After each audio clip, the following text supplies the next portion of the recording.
Sometimes you want to decorate bottles, but you just can't find the right images on napkins or other thin paper to decoupage.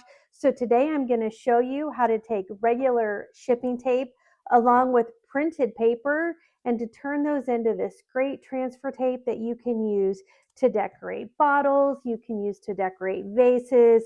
It's super easy. We'll go step by step.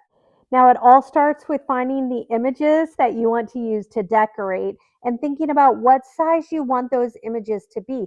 Remember, the larger the image, the harder it will be to keep air bubbles out when you're putting it on any kind of curved surface. So I like to keep it to about 1.5 inches by 1.5 inches. I think that's a great size. Maybe 2 by 2. When you get larger than that, I think it does get a little bit harder. So once you print off all of your images, you really want to start by just making a rough cut around that image. So you don't need to be perfect because you are going to do a second cut to it, but you want to cut around it just because you're going to be putting tape on top of this image. And so you just kind of want to get rid of that excess paper that you're definitely not going to use. Now keep in mind the width of your shipping tape because you're going to be putting that shipping tape right on top of this image. It's okay if your image is wider than the shipping tape. You will just layer two pieces together with a little bit of overlap. But obviously, if your image is small enough and you don't need to do that, you just kind of want to cut off that excess paper so it fits right onto the tape. And I am pressing the sticky side of the tape onto the image. Right now I'm using a spoon to really press that ink right into the tape. You can use a credit card, you could use your fingernail. It's really just about pressing the image onto the tape because you're really trying to get that ink to transfer.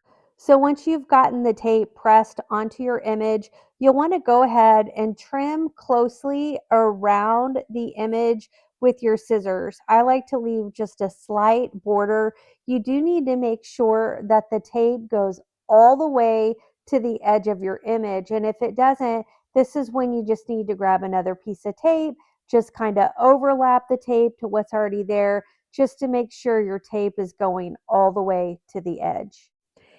And once you get that tape pressed onto each of the images, go ahead and drop them into a bowl of warm water. You'll want to leave those soaking in that warm water for about 5 minutes or so. That will give the paper that's on the back of those images time to soften up.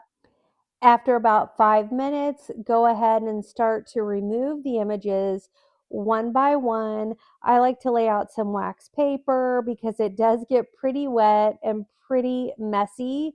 Now you're going to turn the image over because the side you're going to be working on is the back side, the white side. And you're going to start rubbing that back side until that paper starts to come off. Now, it shouldn't take hard rubbing. You actually do need to be somewhat gentle because if you start doing it too hard, you might rip an ear off or the head off. So it'll come off. Just do it gently. And I always like to do the top half and then kind of turn the image and rub to do the bottom half.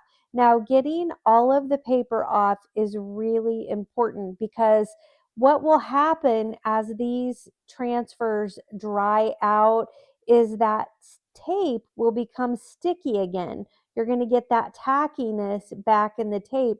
But if you don't get all of the paper off, if there's still a thin layer of paper, you will not get the stickiness to your decal and it will not be able to stick onto the bottle or to the vase or whatever you're trying to put it on. So really make sure you don't rush too fast and miss sections of that backing. You've got to get all of the paper off. Now, once the images dry out, that tape will regain its stickiness and you can actually put them directly onto whatever it is you're decorating. Now, when you put them on, you always want to start in the middle and rub outward because as you have those curved edges and you're putting on larger stickers, it's really easy to get wrinkles in your tape. So if you start at the middle, kind of push outward at an angle all the way around, it really helps you just keep those decals flat up against the bottle. Again, if you didn't get all that paper off of the decal, you're going to find that when it dries, it's not sticky because it has a really light layer of paper in the back. Now, because it's sticky, you do not need to put any Mod Podge on whatever it is you're decorating at this point. As you know, if you've done decoupage with napkins, you go ahead and you put the Mod Podge all over what it is that you're decorating, and then you add the napkin to it. That's because the napkin is not sticky. Since these are sticky, you just want to go ahead and put them right onto the item because you really don't want to add cloudiness back behind the decal. So once you get all of your decals put onto whatever it is you're decorating, that is then when you'll come back through and you're going to add a really light layer of Mod Podge, then give it about 10 to 15 minutes to dry, and then you can go ahead and add a second layer of the Mod Podge just to kind of finish it off. And that's it. Printed images, a little bit of packing tape, and some Mod Podge, and you're on your way to making great looking custom decals that you can use to decorate wine bottles, vases, and so many other things.